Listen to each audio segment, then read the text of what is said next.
중생, 성결, 신유, 재림.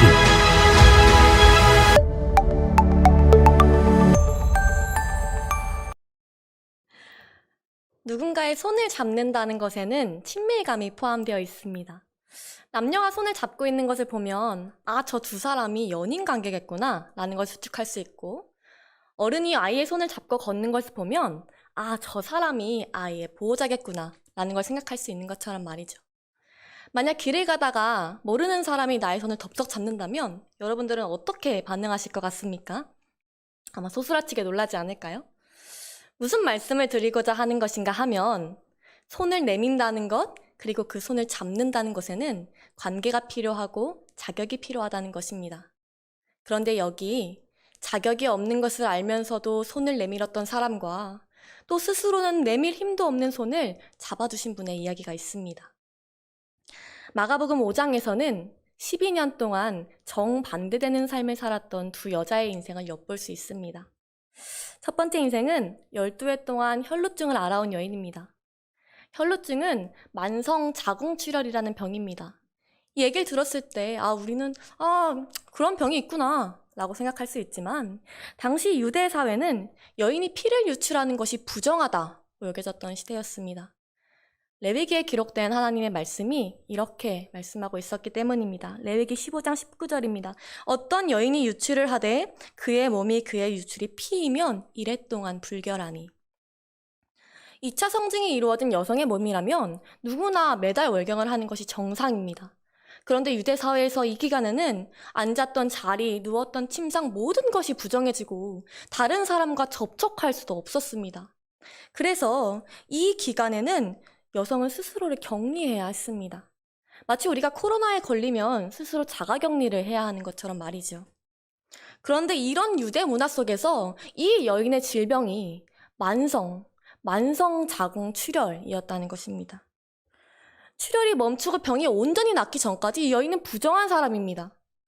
마치 나병과 같은 그런 전염병 환자 취급을 받았기 때문에 온 마을 사람들은 물론이고 가까운 가족들과도 함께할 수 없는 지독한 외로움 속에 갇혀버리게 되는 병이죠. 끊이지 않는 육체의 고통과 이로 인해 따라오는 마음의 질병으로 결핍 덩어리가 된 것만 같은 인생, 그것이 혈루증을 앓아온 여인의 12년이었습니다. 두 번째 인생은 회당장 야이로의 12살 된 외동딸입니다. 회당장은 회당의 예배를 주관하는 권력을 가진 사람이었습니다. 당시 유대 사회에서 지도자급의 부와 권력을 가진 사람이었습니다. 마치 우리 시대의 높은 국회의원쯤이라고 얘기할 수 있을까요? 이런 가정의 외동딸이었다면 이 아이는 아마 부족함 없는 삶을 살았을 것이라 우린 추측할 수 있습니다. 그런데 야이로는 단지 돈과 권력만 가진 아버지가 아니었던 것 같습니다. 자신의 딸이 병으로 죽을 위기에 처하자 자신의 회당장이라는 지위와 체면은 다 내려놓고 그 많은 사람들 앞에서 예수님 앞에 엎드릴 만큼 딸을 사랑하는 아버지였습니다. 이 아이는 이렇게 경제적으로도 또 부모님의 사랑으로도 부족함 없는 12년을 살았던 아이였습니다. 겉으로 볼 때 두 사람의 12년은 많이 달라 보입니다. 결핍으로 가득 찬 인생과 부족함 없는 인생. 그런데 이 두 인생이 동일한 한 분을 만나게 됩니다. 혈루증 걸린 여인은 자신의 결핍의 근원인 이 병만 해결되면 모든 것이 괜찮아질 것이라 믿었습니다. 그래서 예수님께 치료를 받고 싶었지만 자신의 부정한 손은 차마 예수님께 내밀 수 없는 자격 없는 손이라는 것을 알고 있었습니다. 그런데 포기할 수가 없는 거예요. 이미 할 수 있는 모든 것은 다 해봤습니다. 많은 의사들을 찾아가 보았지만 병은 낫지 못한 채 빈털터리만 되어버렸습니다. 더 이상 의사를 찾아갈 돈도 없습니다. 그래서 이 여인이 생각합니다. 내 손이 저분의 옷자락에만 닿아도 나는 고침을 받으리라. 그렇게 자격 없는 손을 내밀었습니다. 이 손이 예수님께 닿을 수 없어도 그분의 옷자락이라도 만지지 않고는 돌아갈 수가 없었던 것입니다. 그런데 그때 예수님께서 이 여인을 찾으십니다. 누가 내 옷에 손을 대었느냐?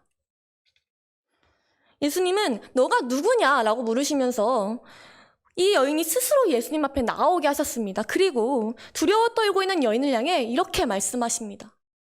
딸아.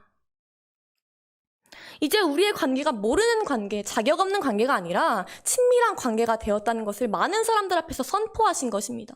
딸아, 이제 너와 나는 모르는 관계, 자격 없는 관계가 아니야. 이제 너와 나는 친밀한 관계야.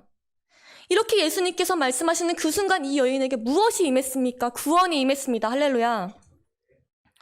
야이로의 딸은 어땠습니까? 예수님이 야이로의 집으로 가는 도중에 이 딸이 죽어버렸습니다.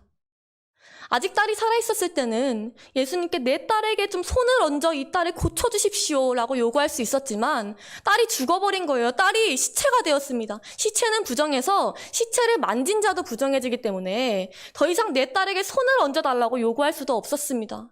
그런데 예수님께서는 부정한 시체가 된 딸의 손을 잡아 일으켜 세우시면서 이렇게 말씀하십니다.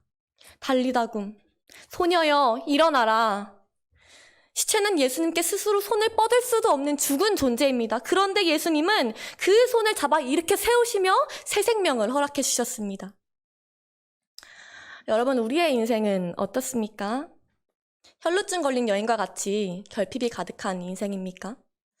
사랑의 결핍, 물질의 결핍, 건강의 결핍, 마음의 결핍이 있는 인생일지도 모릅니다. 아니면 혹시 반대로 부족함 없이 살아온 인생입니까?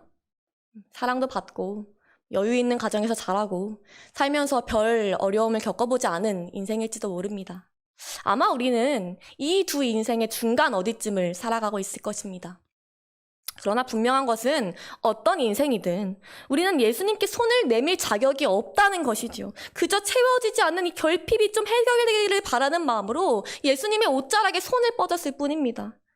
또는 부족함 없이 살면서 내가 영적으로 죽어있는 존재라는 것조차 알지 못한 채 스스로 예수님께 손을 뻗을 수도 없는 죽은 존재였을 뿐입니다. 그런데 우리가 그 자격 없는 손을 뻗었을 때 예수님께서 우리에게 딸아, 아들아 라고 말씀해 주시니 그분과의 관계가 생겼습니다. 우리의 손을 잡아 일으켜 주시며 일어나라 라고 말씀하시니 우리에게 새 생명이 생겼습니다. 새로운 삶이 주어진 것입니다. 이 생명을 얻은 자는 하나님 자녀가 되는 영광을 누리게 됩니다. 우리의 힘으로 예수님을 붙잡은 것이 아니라는 사실을 기억하십시오. 예수님께서 우리의 자격 없는 손을 붙잡아 주셨습니다. 이제 우리는 예수님과의 관계를 통해 새 생명을 얻었습니다. 할렐루야. 사랑하는 청년 여러분, 우리가 청년의 때를 살아갈 때 예수님을 따라가는 인생보다 세상의 즐거움을 따라가 보라는 유혹이 참 많이 찾아오는 것 같습니다. 그러나 그럼에도 불구하고 우리가 예수님을 따르겠노라 고백할 수 있는 이유는 예수님께서 우리에게 주신 것이 생명이기 때문입니다. 우리가 교회에 다니는 이유가 단지 오래된 습관이거나 인간관계의 즐거움 때문이거나 또는 어딘가에 소속되고 싶은 마음뿐이라면 우리는 우리를 끊임없이 유혹하는 세상의 유혹을 이겨낼 힘이 없을 것입니다. 그러나 그리스도께서 우리에게 주신 것이 영원한 생명이기에 우리는 저 세상을 이길 힘이 있습니다. 할렐루야. 청년 여러분, 그 생명을 가지고 힘써 그리스도를 따르는 삶을 살아가십시오. 우리의 믿음은 죽은 믿음이 아니라 생명력 있는 믿음이 되어야 할 줄 믿습니다. 삶 속에서 하나님의 자녀가 된 기쁨을 누리면서 여러분들의 모든 결핍과 생명 없던 영혼을 새롭게 하신 하나님께 여러분들의 삶으로 생명력 있는 믿음으로 영광 돌리는 모든 청년들이 되기를 축복합니다. 감사합니다.